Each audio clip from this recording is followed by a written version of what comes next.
んにちは。Xbox 専門 VTuber のたくみしーなです。今回は2025年上半期のゲームパスタイトルの中から個人的にめちゃくちゃ面白いと感じた最高のタイトルを私のゲームプレイ映像とともに10本ランキング方式でご紹介していきます。また今回は視聴者様の投票ベスト5も発表いたします。この半年はインディーゲームはもちろんゲームパスタイトルもなるべくたくさんプレイした上で正確な情報をお伝えできるようにと努めてきたつもりなので、ぜひ最後までご視聴していただけると嬉しいです。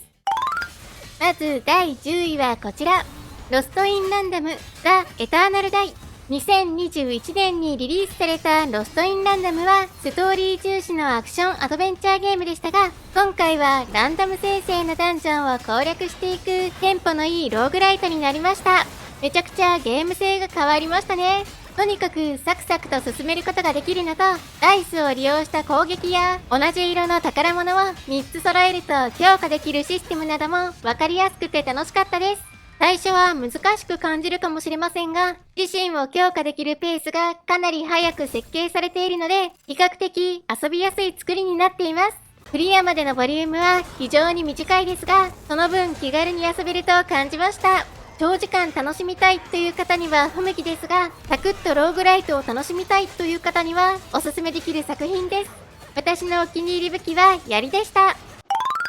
第9位のタイトルはこちら。忍者ガイデン2ブラック。アンリアルエンジン5を用いて作られた忍者ガ2のリマスター版です。ステージやキャラクター、エフェクトとライティングを一新し、現世代の美しいグラフィックに進化。また、操作キャラクターの追加や簡単な難易度の追加など、後続の派生作品の要素も収録。どちらかというと、2のリマスターというよりは、フグマ2のリマスターって感じの仕上がりですね。個人的には忍者ガ2は本当に大好きで 3D アクションゲームの中でも最高峰の作品だと感じているので、今になってブラックとなって帰ってきてくれたのは本当に嬉しいです。この忍者ガのやられる前にやればいいっていう感覚は近年のアクションゲームにはあまりなく、バッサバッサと敵を切り倒していける気持ちよさはやはり唯一無二だと思います。欠損させてから滅却を行うという V 欠損に意味を持たせたシステムは今なお素晴らしいと思いますし、戦闘の楽しさは現代においても健在であると同時に映像は美麗になっていますが、古さを感じる面があるのも確かです。せっかくこうして復活するのであれば、カメラワークの改善は行ってほしかったなぁとも感じています。今年は忍者ガ2、オブリビオン、ギアーズと Xbox 360初期のタイトルのリマスターが増えてきていますが、個人的にはペルソナやバイオ RE のように現代風にリメイクされた状態で触りたかったなという気持ちもあります。本作を経て10月に発売となる忍者ガ4が果たしてどんな仕上がりとなるのかが楽しみですね。第8位はこちら。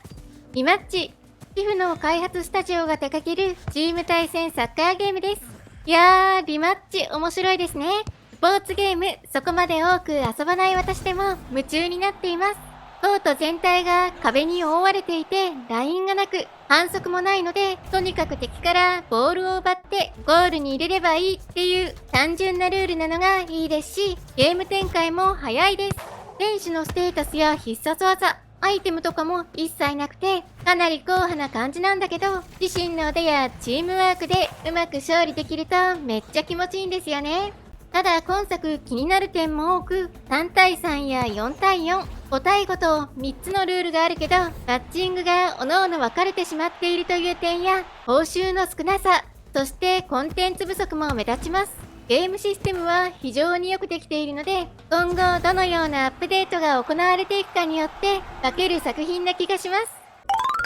第7位のタイトルはこちら。バラトロ。ポーカーにローグライクの要素を組み合わせた作品ですね。Xbox では発売当時から長らく日本語が正常に表示されない不具合が起きていましたが、今年の3月に修正され、普通に楽しめるようになりました。私も一時期体調を崩していた時にずーっとクラウドで寝ながら遊んでて、メインテーマが頭の中で延々脳内再生されるくらいハマりましたね。基本ルールは通常のポーカー同様にカードを交換して強い役を作るって感じなのですが、ステージクリア後に入手できるチップを利用してデッキのカードを強化したり、役の倍率を跳ね上げたりすることができる作りになっています。最高難易度のゴールドステークまで触っていろいろやってみたけど、個人的にはワンペアをガンガンに強化していく戦法が一番いい感じだったかな。少しずつジョーカーを解放していくのも楽しかったです。すっごい単純なんですけど、すっごい中毒性があって、どんどんと役が強くなっていくのがとても気持ちいいんですよね。手元でのクラウドプレイに本当におすすめです。第6位はこちら。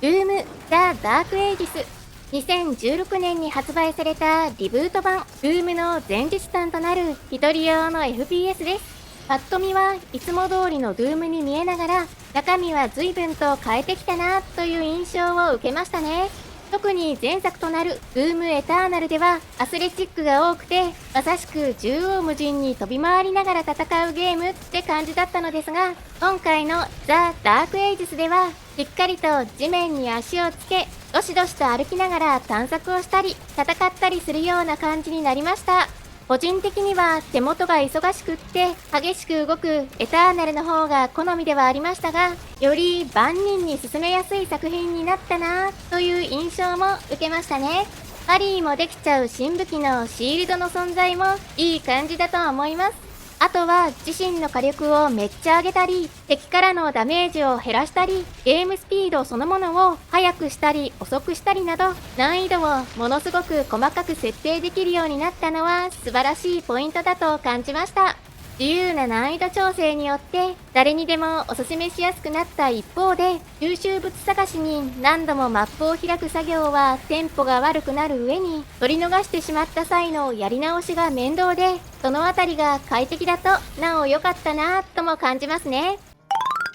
第5位はこちら。クライムシーンクリーナー。犯罪組織のボスに命じられ、彼らが行った犯行現場の後処理を行い、きれいに掃除して証拠を隠滅する一人称視点の清掃シミュレーションゲームです。お掃除系のゲームが近年増えてきていますが、その中でも特に面白かったですね。一通り仕事をして綺麗にできたなって思って別の部屋を開けたら次の死体が出てきて、まだあるのってなったり、隠し部屋とか隠しアイテムとかの要素もたくさんあって、次の現場はどんな凄惨な状態なんだろうってワクワクしました。最初はスキルが少なく、時間も手間もかかりますが、どんどん有能なスキルを覚えて、シャシャシャーって掃除していける感覚も良かったですね。どこのステージも大ボリュームですが、一仕事やり終えた時の達成感は見事でした。取り逃した収集物や実績が後からでも取りやすい仕様なのも嬉しかったです。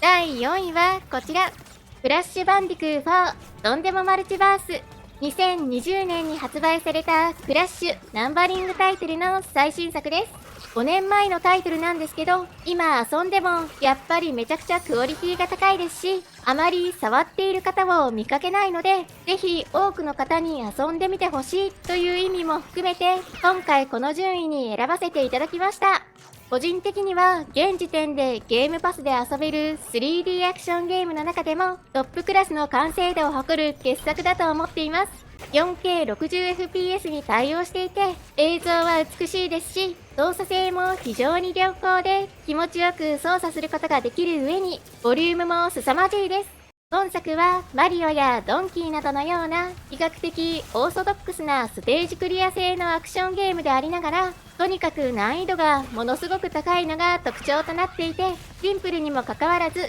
終盤は本当に恐ろしいほどに難しいです。私、今作よりも難しいゲームには出会ったことがないかもと思えるくらい難しかったです。しかしクリアできた時の達成感も素晴らしいので、3D アクションゲームが好きな方、そして超高難易度ゲームが好きな方にはぜひ触ってみてほしいです。本当によくできている作品で、私は大好きなタイトルです。ここからはトップ3の前に視聴者様の投票ベスト5を発表いたします。まず第5位はモンスタートレイン2、そして同率でトレッジがランクインしました。モンスタートレイン2の方では日本語で遊べてよかったです。始めたばかりだけど面白いといったコメントを、またドレッジの方では寝るのも忘れてプレイしました。一番面白かった。映画も楽しみといった感想をいただきました。どちらもクラウドでのプレイにもぴったりな作品ですね。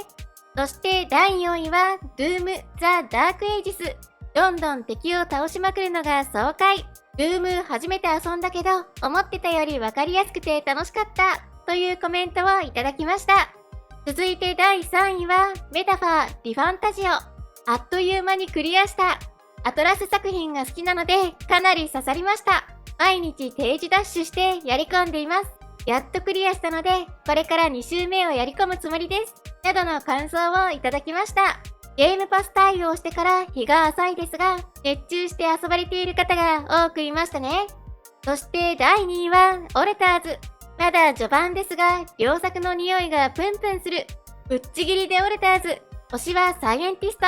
遊ぶまでなんだこのゲームって思ってたけど、遊び始めたら最高にハマった。といった感想をいただきました。本作も6月に新発売したばかりですが、多くの支持を得た作品となりましたね。そして視聴者様投票の第1位は、グレール・オブスキュール・エクスペディション33です。こちらは圧倒的な得票率で、なんと2位のオルターズの倍近くの票を集めました。ストーリー、戦闘、音楽、すべてが完璧で、ゲームパスのみならず、これまで遊んだゲームの中でもベスト3に入るぐらい面白かったです。単性かつアクション要素のある戦闘が非常に面白く感じました。ターンベース RPG は苦手なのですが、X で高評価の声を聞いて試してみたら、やめ時がわからないくらいハマっています。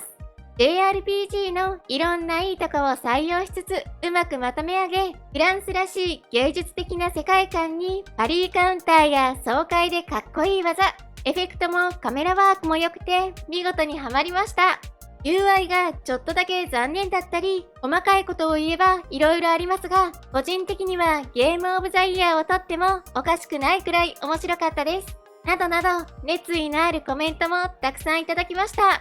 本当に多くの方が楽しまれたんだなと実感します。今回は投票にご協力をしてくださった皆様、ありがとうございました。また機会があればこういった場を設けたいなと思います。それではトップ3の発表に戻りましょう。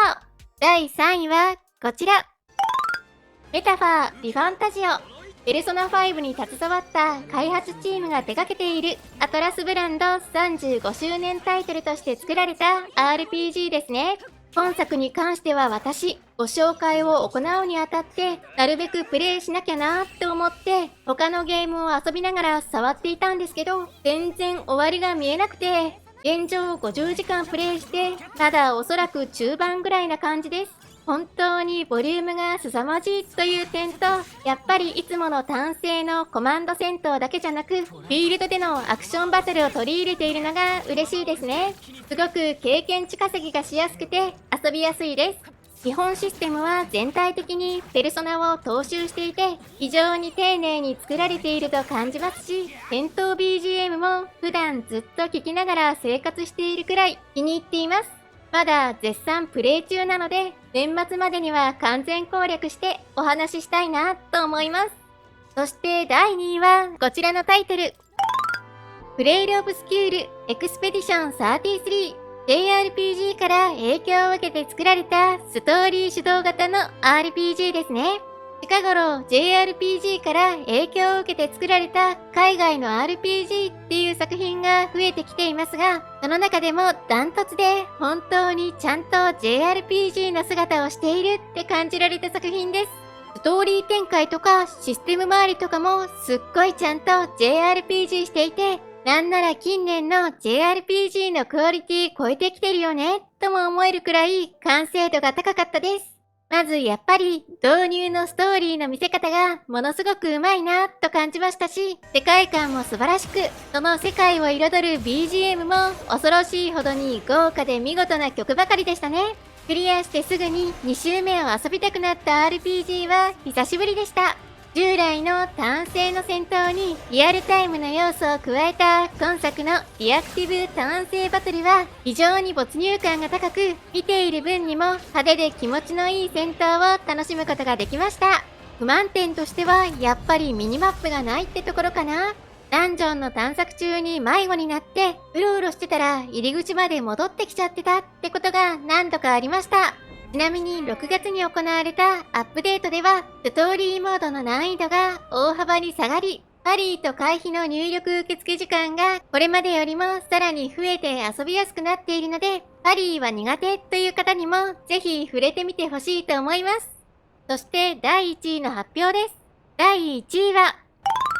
オルターズです。いやー、本当にもう1位と2位は最後の最後まで悩み続けました。今までで一番悩みましたが、私はオルターズが一番だと感じました。本作は過酷な惑星を舞台に複数の自分自身と協力を行っていくサバイバルアドベンチャーゲームですね。なんとなく複雑そうな作品に見えますが、舞台設定がすごく良くて導入もわかりやすいですし、すんなり物語に入っていける感じなのが素晴らしかったです。あの時別の選択をしていたらどんな人生になっていたかっていう誰しもが考えるテーマを題材にしてうまくゲームに取り入れているのも良かったですね。本作では様々な性格、そして思想のヤン・ドルスキたちと共に生活をしていくんだけど、人手が少ないと作業が回っていかないし、人手が多くなるとトラブルが発生しやすくなるし、あっちでは不満を漏らしていたり、こっちでは争いが起きていたりと、